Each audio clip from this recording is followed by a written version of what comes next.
नमस्कार, आप देख रहे हैं द क्रेडिबल न्यूज। मैं हूं शालिनी। मतलब गजब है, हमारे देश में कुछ लोगों का गुस्सा और भावनाएं इतनी जल्दी जाग जाती हैं कि देखने वाले भी हैरान रह जाएं। अब देखिए नया तमाशा क्या हुआ है। बॉलीवुड के हीरो इमरान हाशमी और अपार शक्ति खुराना अपनी फिल्म गन मास्टर G9 की शूटिंग कर रहे थे उत्तराखंड के अंदर। अब फिल्म की शूटिंग है तो कहानी के हिसाब से सेट भी लगेगा, फिल्म का सामान भी सजेगा। मेकर्स ने क्या किया कि एक मकान के बाहर बस शूटिंग के सीन के लिए नकली बोर्ड टांग दिया जिस पर लिखा था बार एंड रेस्टोरेंट। बस फिर क्या था, जैसे ही हमारे कुछ खाली बैठे हिंदूवादी संगठन के वीरों को इसकी भनक लगी तो वो एकदम दौड़े चले आए और उन्हें लगा कि उनके इस विरोध से रातों रात समाज सुधर जाएगा और इनमें से कुछ एक बड़ा नेता बन जाएगा। देखिए, जिस रफ्तार से ये लोग बोर्ड हटाने के लिए उस जगह पर पहुंचे थे, काश उसी रफ्तार से टूटी सड़कों और खराब अस्पतालों के खिलाफ भी पहुंचते तो शायद देश की आधी समस्याएं अब तक खत्म हो चुकी होती। अब जरा इस वीडियो का असली तमाशा भी समझ लीजिए जो सोशल मीडिया पर घूम रहा है। रात के टाइम बेचारे फिल्म के कर्मचारी और मजदूर उस नकली बोर्ड पर लाइट लगा रहे थे, उसे चमका रहे थे ताकि सीन बहुत अच्छा दिखे। तभी अचानक 10-12 हिंदूवादी संगठन के लोग वहां आ धमके और अपनी धमक दिखाते हुए चिल्लाने लगे कि ये गंगा जी की पवित्र जगह है, यहाँ पर ये सब ड्रामा नहीं चलेगा, इस बोर्ड को अभी के लिए हटा दो। इन लोगों ने तुरंत अपना मोबाइल निकाला, वीडियो चालू किया और कैमरे के सामने ऐसे छाती कूटने लगे जैसे बहुत बड़ा अनर्थ हो गया। वो वीडियो में चिल्ला रहे थे, देखो भाइयों, हमारे हरिद्वार में बार खुल रहा है। अरे भैया, थोड़ा तो दिमाग लगाओ, वो नकली बोर्ड है, कोई असली शराब की दुकान नहीं है। जिस हिसाब से इन बेवकूफ लोगों ने हंगामा किया, शायद इनमें से बहुत से लोग अगर कोई गड्ढे वाली सड़क दिख जाए तो ये लोग कहते होंगे कि चलो चलो छोड़ो, ऐसे गड्ढे तो होते रहते हैं। ना सोचिए, ना उस जगह पर कोई शराब बिक रही थी, ना शराब पीकर कोई व्यक्ति जो है वहां पर डोल रहा था, लेकिन इन लोगों को लगा कि वहां पर बार और रेस्टोरेंट खुल गया है और अब लोग आएंगे जाएंगे और यहाँ पर शराब पियेंगे, हमारी नगरी को गंदा करेंगे। लेकिन एक सवाल यहाँ पर यह है कि जिस तरीके से कई बार ऐसी वीडियो सामने आए कि गंगा जी के पास बैठकर या गंगा जी में नाव पर सवारी करते हुए कुछ लोग शराब पी रहे हैं, बियर पी रहे हैं, तब इन जैसे लोगों की भावनाएं आहत क्यों नहीं होती हैं? आप सोचिए, जब फिल्म के क्रू मेंबर्स ने हाथ जोड़कर बहुत प्यार से कहा कि सर, हम तो बस 2 मिनट की शूटिंग कर रहे हैं, हमारे पास सरकार और पुलिस की पूरी परमिशन है, तो इन संगठन वालों ने अपनी दादागिरी दिखाते हुए कहा कि परमिशन को रखो अपनी जेब में, हमारी मर्जी चलेगी, यहाँ पर आप लोग ऐसा कुछ भी शूट नहीं करेंगे, बोर्ड को आप अभी नीचे उतारो। काफी बहस और धक्का मुक्की के बाद फिल्म वालों को बोर्ड से वो बार शब्द हटाना पड़ गया। तब जाकर इन लोगों के कलेजे को ठंडक मिली।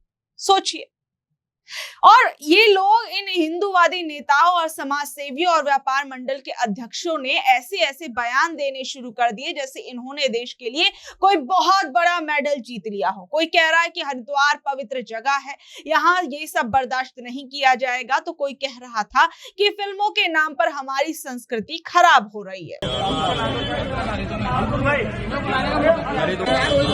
हरिद्वार में आपने अगर बाहर हरिद्वार में अगर ये देखा होगा तो आपको दिखा दें। देखो यहाँ पे बाटे बांध हरिद्वार में बाहर और कैफे।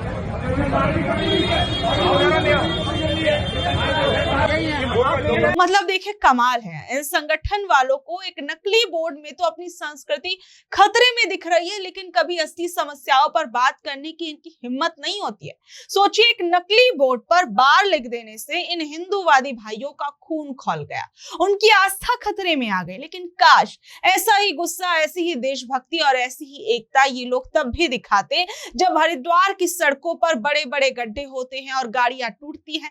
काश ये लोग तब भी सरकारी दफ्तरों के बाहर जाकर ऐसे ही चिल्लाते जब अस्पतालों में गरीबों को इलाज और दवाइयां नहीं मिलती। काश ये हिंदूवादी संगठन उन नेताओं को पकड़कर पूछते कि जब देश का युवा पढ़ लिख रहा है और पढ़ लिख कर नौकरी मांग रहा है तो आप उनको नौकरी क्यों नहीं दे रहे हैं, आप नौकरियों के लिए वो लोग दर दर क्यों भटक रहे हैं और बेरोजगारी से वो लोग क्यों परेशान है। लेकिन नहीं, टूटी सड़कें, बदहाल अस्पताल, युवाओं की बेरोजगारी से इन संगठनों की भावनाएं आहत नहीं होती हैं। लेकिन इन लोगों को गुस्सा तब आता है जब कैमरे के सामने बेरोजगारी, महंगाई जैसे मुद्दे ना हो, बल्कि धर्म से जुड़ा हुआ कोई मुद्दा हो।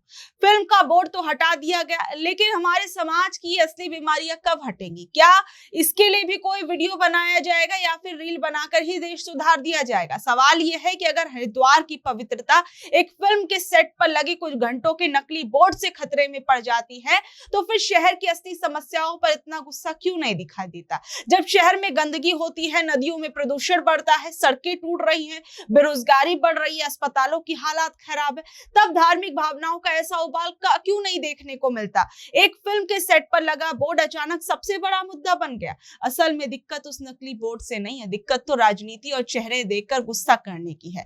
देश में बड़ी बड़ी मीट कंपनियां जो बड़े बड़े नेताओं को करोड़ों रुपए का चंदा देती हैं, वो अगर खुलेआम व्यापार करे तो लोग चुप रहते हैं, तब किसी की भावनाएं आहत नहीं होती। पूरे शहर में गंदगी फैली हो, कूड़े के ढेर लगे हो, तब देव भक्तों का खून नहीं खौलता है।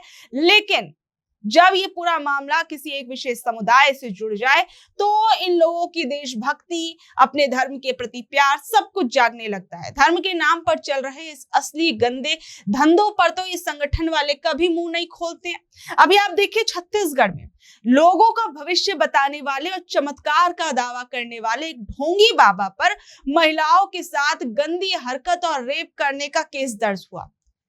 ये चावल देकर लोगों को उसका भविष्य बताता था। पिछले 1 साल में ऐसे कई बाबा पकड़े जा चुके हैं जो इलाज के बहाने महिलाओं का शोषण कर रहे थे। अभी आपको एक मथुरा का केस याद होगा, जहां पर एक IITN बाबा था। वो तो अनपढ़ लोगों को कहा जाता है कि ये बाबा जो है वो बहलाने फुसलाने का काम करते हैं, लेकिन वो IITN बाबा जो था वो पढ़े लिखे नौजवानों को बहला फुसला रहा था, लड़कियों का शोषण कर रहा था। तब ये लोग नजर नहीं आए। आप देखिए, उत्तराखंड की अपनी बेटी अंकिता भंडारी के साथ इतना बड़ा अन्याय हुआ, लेकिन उसे आज तक पूरा इंसाफ नहीं मिला। तब ये वीर सड़कों पर आकर न्याय मांगते हुए नजर नहीं आए। और हद तो तब हो गई जब राम मंदिर के चंदे में सोचिए करोड़ों रुपए की हेरा फेरी और चोरी की बातें सामने आ रही है, एक बड़ा मुद्दा बन रहा है। तब ये लोग सवाल नहीं पूछ रहे हैं कि क्या आखिर में सच में ऐसा हुआ है, और अगर ऐसा हुआ है तो भगवान के नाम पर ये चोरी कैसे हो गई? तब इन लोगों के दिल में जरा दर्द नहीं हो रहा है। देखिए, साफ बात तो यह है कि इन लोगों का गुस्सा सिर्फ वहीं निकलता है जहां इन्हें सस्ती पब्लिसिटी मिल जाए और कैमरे के सामने चमकने का मौका मिल जाए। जो असली अपराधी है, जो समाज को गंदा कर रहे हैं, जो हमारी बेटियों की जिंदगी बर्बाद कर रहे हैं, उनके सामने तो ये लोग डर कर छुप कर बैठ जाते हैं। लेकिन जैसे ही कोई फिल्म वाला मनोरंजन के लिए कोई ऐसा नकली बोर्ड लगा देता है, तो ये लोग अपनी बहादुरी दिखाने के लिए पहुंच जाते हैं। आप देखिए कि हमारे देश में अब तक इंसानों के धर्म पर झगड़ा हो रहा था, तमाम तरह की बातें हो रही थी, लेकिन अब तो देश के खाने की प्लेट का भी धर्म तय हो रहा है। अब नया बखेड़ा सुनिए, हरिद्वार में वेज बिरयानी बेचने पर रोक लगा दी गई और उसकी जगह जबरदस्ती वेज पुलाव लिखवाया जा रहा है। मतलब रविवार को बकायदा कुछ संगठन वाले, साधु संत और उनके साथ कुछ लोग सड़कों पर उतर आए। बेचारों की दुकानों, ठेले और रेडी पटरी वालों के पास जाकर वेज बिरयानी का पोस्टर फाड़ दिया और उसकी जगह वेज पुलाव का स्टिकर चिपका दिया। दलील क्या दे रहे थे ये लोग? कह रहे थे कि बिरयानी शब्द बोलने से धर्म भ्रष्ट हो रहा है और श्रद्धालुओं की भावनाएं आहत हो रही है, जबकि पुलाव शब्द जो है वो हमारी संस्कृति का है। अब यहाँ इन ज्ञानियों का सबसे बड़ा पोपट होता हुआ सुनिए। ये लोग जिस पुलाव शब्द को एकदम खालिस देसी और अपनी संस्कृति का बता रहे हैं ना, असल में उसकी उत्पत्ति फारसी भाषा के शब्द पिलाव या पुलाव से हुई और ये शब्द मिडिल ईस्ट यानी मध्य एशिया से होते हुए हमारे देश में आया था। मतलब जिस शब्द का इस्तेमाल ये लोग गंगा जल से धोया हुआ बता रहे हैं, उसका खानदान भी वही है जहां की बिरयानी है। अब इन लोगों को कोई समझाएगा, जो ये खाली बैठे ज्ञानी हैं, कि भैया जो गरीब ठेले वाला सामान बेच रहा है वो भी चावल सब्जी है और जिसे तुम पुलाव कह रहे हो वो भी चावल सब्जी है, और तो और दोनों शब्दों का इतिहास भी बाहर का है। तो फिर नाम बदल देने से धर्म कैसे जो है आप उसको बचा रहे हैं? ये तो सीधे सीधे धर्म के नाम पर फालतू का रायता फैलाना हो गया, नफरत फैलानी हो गई। इन लोगों का लॉजिक सुनकर तो बंदा अपना सिर पीट ले। एक नेताजी ज्ञान दे रहे थे कि पुलाव शब्द जो है वो संस्कृत के पुलाव से मैच खाता है। मतलब गजब है। गरीब जनता यहाँ महंगाई और भूख से मर रही है। लोग खाने की प्लेट में स्वाद और पेट भरने के बजाय शब्दों का इतिहास, भूगोल ढूंढ रहे हैं। कह रहे हैं कि इससे लोगों की सोच सुधरेगी। लेकिन कोई इन ठेकेदारों से पूछे कि जब हरिद्वार की सड़कों पर गंदा पानी आ रहा हो, गंगा जी के किनारे गंदगी के ढेर लग रहे हो, तब तुम्हारी भावनाएं कहाँ चली जाती हैं, कौन से बिल में छिप जाती हैं? तब ये सारे संगठन क्यों नजर नहीं आते हैं, सड़कों पर नजर क्यों नहीं आते? तब ये चुपचाप अपनी आंखें क्यों बंद कर लेते हैं? बहरहाल जो कुछ चल रहा है वो मैं आपके सामने रख रही हूँ। आप लोग इस खबर पर क्या कुछ कहेंगे, नीचे दे कमेंट बॉक्स में अपनी राय जरूर बताइएगा। और ऐसी अपडेट से जुड़े रहने के लिए देखते रहिए द क्रेडिबल न्यूज। मैं हूँ शालिनी, धन्यवाद।